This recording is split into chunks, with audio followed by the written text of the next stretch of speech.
saali sissetulek on siin. Kes pärast minu juttu, hoiatusi, vabandusi tahab tagasi osta pileti, siis palun. Mõistagi see on rekvisiitraha, aga teater on teater, siin ei ole midagi.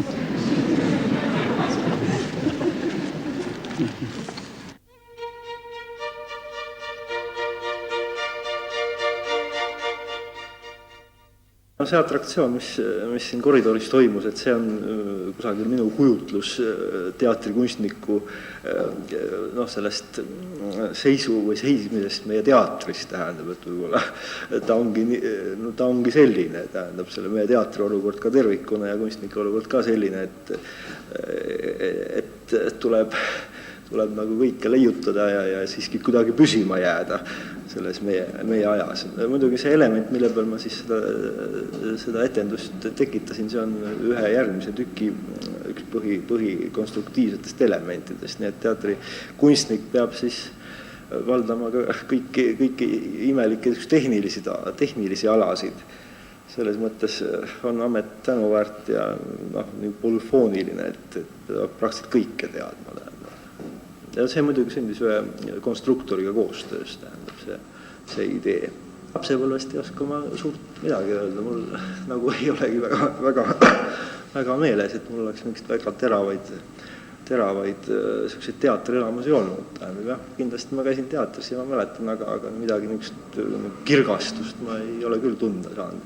Et pigem võib-olla on see olnud, et ma olen üks väikse poisina kunagi tohutuid ajaloolisi makette läbi mänginud ja sõdu pidanud plastiliinist soldatite ja sellega on ka siis kogu tegelikult maailma ajalugu läbi ratsutatud, et me olime sellised püsimatud, siis me vahetasime neid perioode vanadest roomlastest kuni siis meie aega välja, nii et see oli lapsepõlve hobi, mis vältas ikka õige pikalt, nii et vanemate rahad lõppesid plastiliini ostmisel juba kokku ja siis me hakkasime seda ise tegema. See pole muidugi küll säilinud, aga võib-olla on see mingi mõjustus, ma ei oska öelda, aga kusagilt siiski läbi visuaalse kunsti ilmselt ikka, et just ütleme film, teater ja maalikunst ka ja graafika ja kõik kokku tähendab on viinud selleni, et tegelikult, et ma olen nagu teatris nüüd, ma arvan, et see või niisugune oma tee otsimine lihtsalt, ma ei oska midagi muud targemat lisada sellele. Ja et see oli siis üks lahendus, et ma olen nüüd teatrikunstnik. Ta on kerge selles mõttes, et tal on lõpmatult palju ideid ja kavatsusi ja millest küll ilmselt palju ei sobi antud tüki juurde, aga ei see tee midagi. Kui midagi rasket on, siis see ei ole niivõrd minul kui lavastajal. Ma arvan, et näitlejatel vist on natuke raske, ma usun ka töökodadel on raske mõnikord temaga hakkama saada.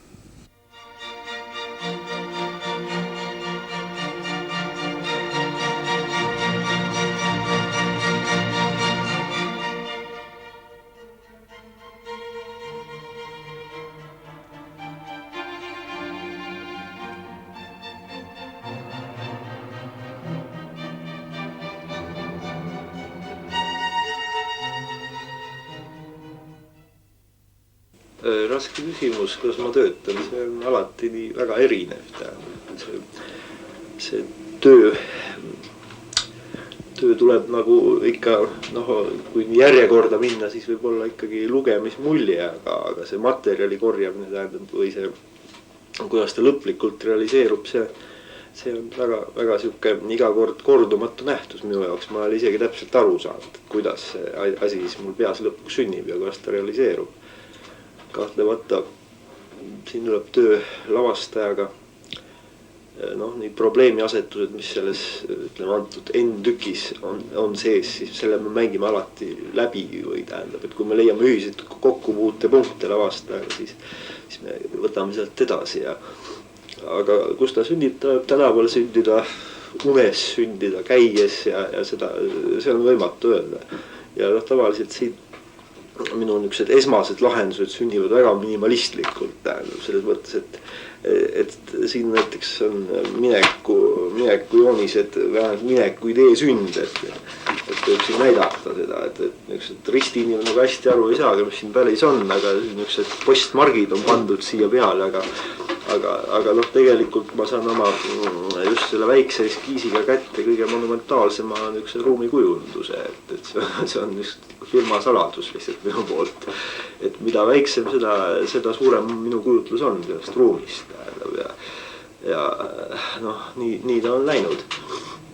Ja noh, siin võib veel näidata juurde, mul on neid postmarke siin üksikuid on võib-olla. Siin on Prohvet Maltsveti esimese töö Draamateatris lavakujundus, see on see idee, mis ma nii paika panin, laval tuli 3. variant. Et meie teatrikunstniku töö selles mõttes on alati imelik ja nii omamoodi, et see, mis peas sünnib, see, mis lugemisel sünnib, see, mis lavastel, see, mis lõpuks välja tullakse, on 4-5 tulemus tegelikult, realiseerimine. Et see on nii etapiviisiline protsess, mis nõuab päris suurt paindlikkust, aga samal ajal ka kaunis sihukest sirget selgroogu, et kunstniku ideed ja vahendid nagu siiski realiseeruksid selles töös, sest see on nii mitmeetapiline. Siin on näiteks majahoidja eskiislahendused, noh, palun siuksed väga väiksed postmargid ja lõplik lahendus oli kusagil siin, nii et idee tavaliselt sünnib seal, siin on võib-olla 6-7 variandist, siin noh, ei tea kunagi, vahel tuleb täiesti esimesest ideest ja tormist ma mäletan veel seda, et kuidas see idee sündis, enam ei osanud midagi teha, ma tegin midagi sellist, ütlesin, see on vist hea idee ja see oli hea idee, see läks.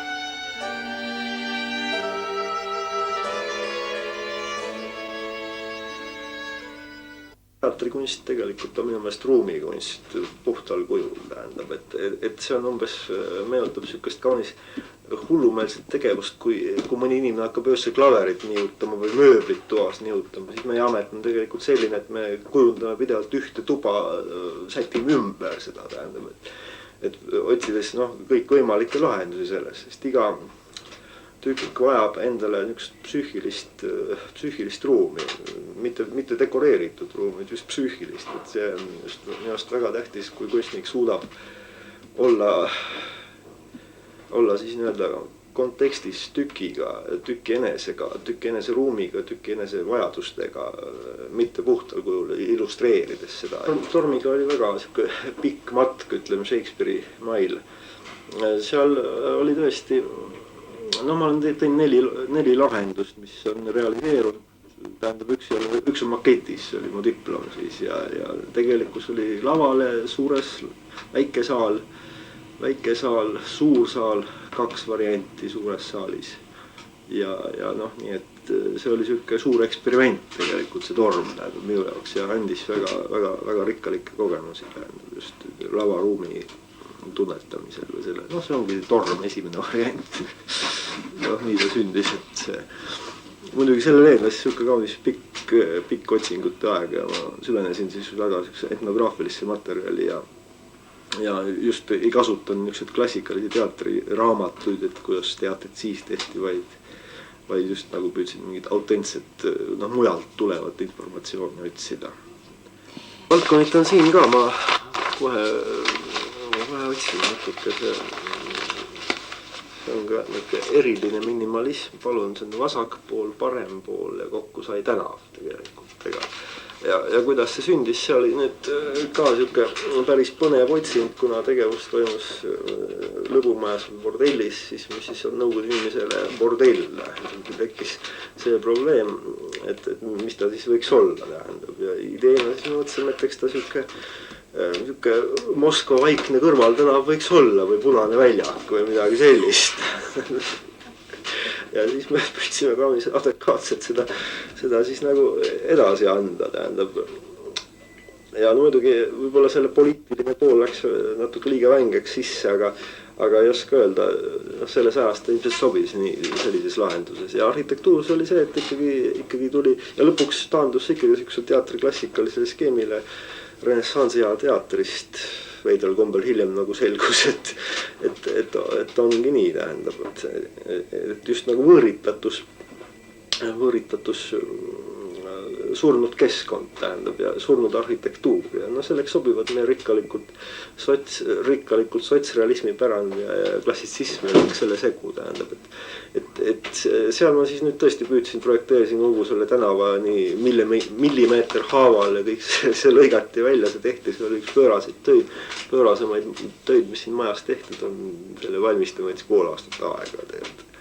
Ja noh, arhitektuursus on selles mõttes, et see on jälle keskkonna loomine, et kuidas ta siis mõjub, tähendab, aga miks ta just nii on selle jaoks, et näitlejaks saaksid maksimaalselt kasutades vaba pinda tegelikult, sest näitleja on tegelikult selle, ütleme, teatri lavaperemees, mitte kunstnik, et seda ei tohi kunagi unustada, tähendab see.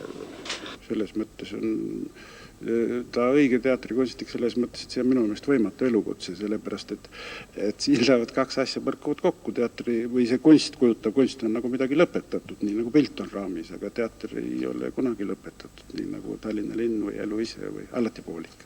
Ja need lähevad konflikti. Ja ega ma ei julgegi nüüd kinnitada, et Vadim on selle konflikti enda jaoks lõplikult lahendanud. Ta unustab ka vahest ära, et näitleja on laval olemas ja nii edasi. Aga vähemalt ta on mingisuguses kaunis huvitavas tasakaalus küll.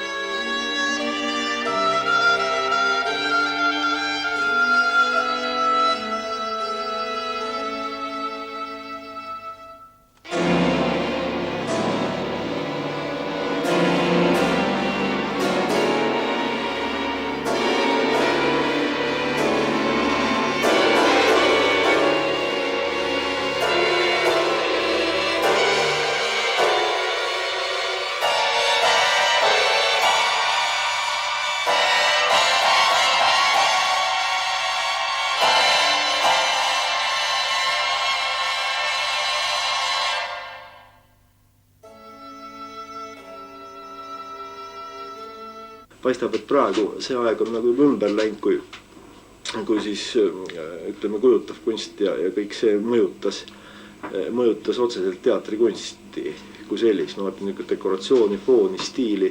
Praegu kaudselt mõjutavad mõlemad, aga ütleme see, meie maailm on nii avardunud, et teater on kõige sööja selles mõttes, et ta tegelikult vajab kõiksugust informatsiooni ja kunstnik vahendab seda siis, mis toimub, tähendab.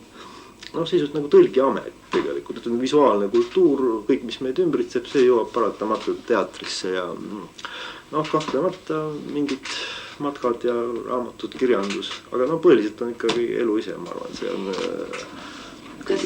Prügimägi näiteks veel lemmikkoht, et seal on väga ilus, et seal on kõik, mida teatril vajalik on, nii et me ei saa poes seda, aga me saame Prügimäelt ja see on kõige tihedam keskkond, ütleme kultuuri surnuaed või siuke, et sealt saab kõike võtta tegelikult, aga igaüks peab selle avastama iseenda jaoks ise, kus see just paikneb tema jaoks või informatsioon kultuuri kohta.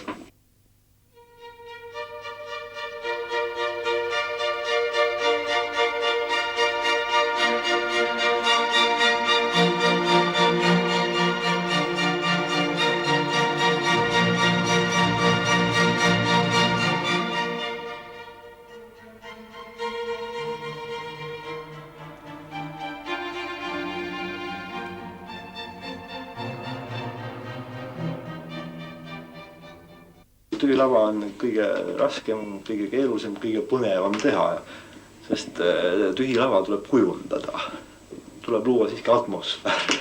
Nii veider, kui see ka nii sõnaliselt ei kõlaks, aga teda on tõesti väga valitud detailide, valguse ja niisugused, mida tühjal laval ei tohi panna, aga ometi tuleb see kujundada, nii et see on alati põnevaks probleemiks, tähendab kunstnikule. Ja kõige raskemaks ka vist, üheks kõige raskemaks asjaks, nii et ei oska öelda, siin on mõningaid kavandeid veel tühja lava, Bakandid oli tühi lava ja mis veel siis. Red Rider näiteks oli puhas tühi lava. ja noh, see on see, et sul on üks karp siiski antud ehk see lavaruum ja sellega niisugune lõputu mäng, lõputu klaveri liigutamine, kuhu teda panna, aga kui on niisugune vajadus tühja ruumi järgi, siis on see tõesti üks põnevamaid, üks raskemaid otsinguid kunstniku jaoks, mulle tundub küll. Ma olen olnud kaugel eemal sellelt maalt ja kuulen enneolematust hädast siin. Siin räägitakse, tuli keegi võõras mees, kas nõid või posi ja vist kaugelt Aasiast. Ta seltsis tüdrukutega on päeval ja öösel muudkui pidutseb ja märatseb. Ta ise ütleb, et on Jumal, on Dionysos. Kui ülbelt julgeb mõni kiidelda, see on ju otsustavat karistamist väärt, ma poolda üles, kes taga ei oleks, aga siin ma näen veel reislas. Valgus annab selle, tegelikult nagu vahendab selle, teeb selle nähtavaks vaatajale ja kogu selle informatsiooni, nii et valgus on üks väga üks olulisemaid elemente tegelikult kujunduses ja kahjuks meie valguspark on väga nõrk ja tehniliselt mitte just alati nii väga tasemel, et selles mõttes läänes teevad juba nii ainult valgusega annab kujundada ka kogu seda tühja ruumi, lava, me nii kaugel sinna ei jõua, aga valgus on oluline element selles ja ma olen nüüd koostöös olnud Üllar Võrnoga õige pikka aega ja meil on koostöö väga hästi sobinud. Tähendab just selles mõttes, et on kõrvalpartner, kes suudab nagu pakkuda võrdväärset niisugust lahendust, oma lahendusi välja pakkuda, nii et see nagu sünnib ka koostöös, kui ikka on kaunis keeruline just selles mõttes, et meie tehniline valguspark on vananud 40 aastat. Me oleme ajast maale jäänud, aga püüame teha parimat. Näiteks Juudases oli nii, et lõpuks me ei teinudki valgust seal, et tuled põlesid ja üksik tuli oli seal, et see oli ka tingitud sellest, aga ilmselt tükki sobis, et seal oli selline omamoodi mitte just romantiline, aga ütleme pime lava, aga nii maksimaalselt, kui me seal teha saime, see seal tuli, ma usun. Ja muidugi veel üks element, mis on teatris või igas etendus väga oluline, on põrand. Kui on põrand huvitav, siis on hea tükk, siis näitlejad tunneb ennast hästi. Kui põrandat ei ole, siis ta ei tunne ennast hästi, kuigi seinad võivad olla. Tähendab, et see on niisugune natuke maagia poole läheb, aga pinnas peab olema all kõva või õige, või täpne või nii. See idee oli tegelikult meil väga ammu, tähendab seda ööd me tahtsime paar aastat tagasi teha, 3-4 aastat lausa tagasi. On juttu olnud sellest ja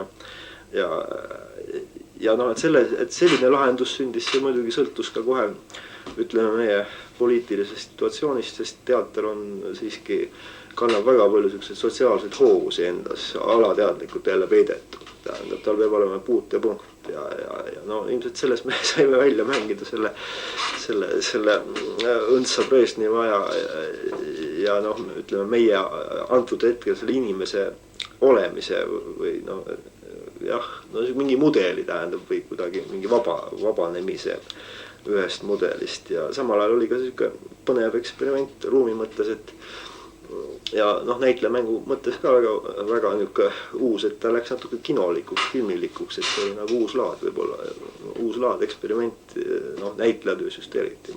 Enda töös muidugi jah, niisugune totaalne majakujundus ja nagu šokiteraapia ütleks nii kusagilt oli plaanis küll ja ilmselt ta ikka täitis oma eesmärgi küll, ma usun, et selle puhul me püüdsime just maksimaalselt aktiivset näituse miljööd luua ja see tuli läbi niisuguste suurte vaeguste, tähendab lihtsalt see meetodi leidmine, et kuidas siis eksponeerida kogu seda kunstivaramut nii-öelda jutumärkides, mis on siis tehtud 50. aastatel ja 45.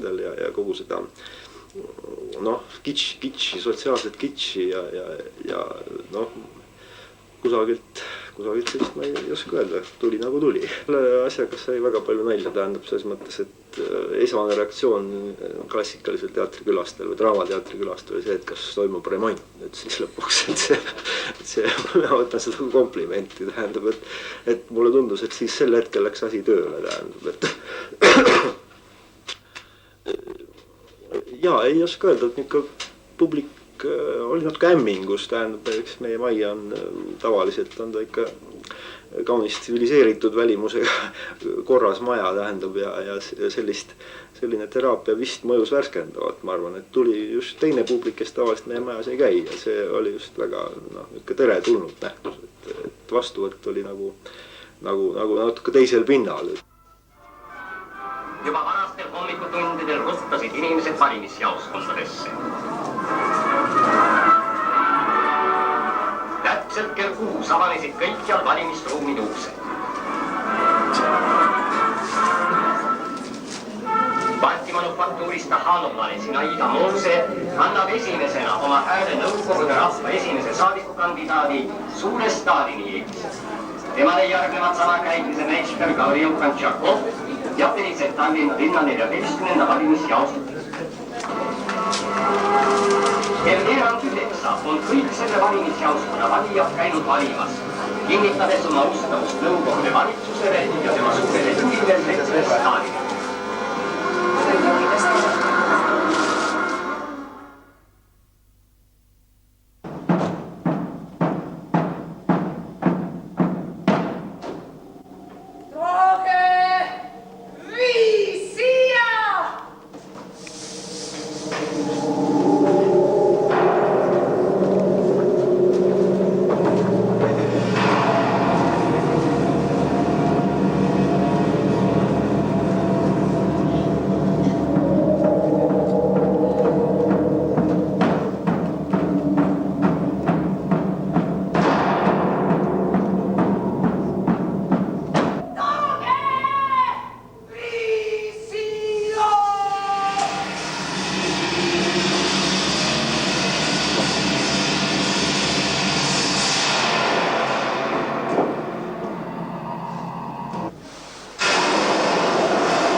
Need on tormimaskid, tähendab, tormimaskid, neid oli 50 tükki või 100 tükki ja minu kolleegid putapoolid kirusid mind, et ma olen hulluks läinud ja et miks nii palju, aga samal ajal, mask on ikka teatri, kultuuri igivana element, on nagu arhetüüp selles keskkonnas. Lõpuks naerav inimene, nuttev inimene siin, ta annab midagi küll, aga seda ei oska seletada. Ma usun, et sellest on väga palju kirjutatud, sest ongi kindlasti kirjutatud palju, aga ta on, mingi võõritus või mingi peegeldus või midagi imelikku informatsiooni ta kannab ja selles mõttes siin on need peletised sellest südaööst vähemalt sätinda kaunimaks natuke ja teater on maskikultuur, kas näitlejal on see peal või on ta nii realiseeritud, nii et ma siiski olen seda lootust, et ma olen nii sinisilmne, tähendab selles mõttes, et teostamatud ideid ei ole, kuigi kahjuks elu võib-olla tekitab neid, aga teater ongi selline koht minu meelest, kus peakski need teostamatud ideed saama teostada, tähendab, see on tõesti selline institutsioon, et kus sihuke tava elu reaalsused nagu maksavad küll, aga siin võib ka mitmesuguseid siukseid hullusi ka lubada, et kui on ka selleks mõeldud. Jah, eks teostamatus hakkab rahast pihta, kui palju seda raha on, siis saab ära teostada kõik, ega see nüüd midagi üle mõistusega pole. Ma loodaks, et teostamatud ideid ei ole, või tulevikus kindlasti ära teostatakse. Mina arvan küll, et Vadim on selleks võimeline, nii nagu paljudes maades on tehtud, et terve see maja ümber ehitada, ümber kujundada ja nii edasi, mitte ainult see pool, vaid teine pool ka. Minul endal niisugust plaani ei ole, aga Vadim oleks selleks kindlasti võimeline ja tal jätkuks piisavalt lust ja fantaasiat, et mitte saal ja lava ära kujundada, vaid terve maja, garderoobid ja keldrid kaasa arvatud.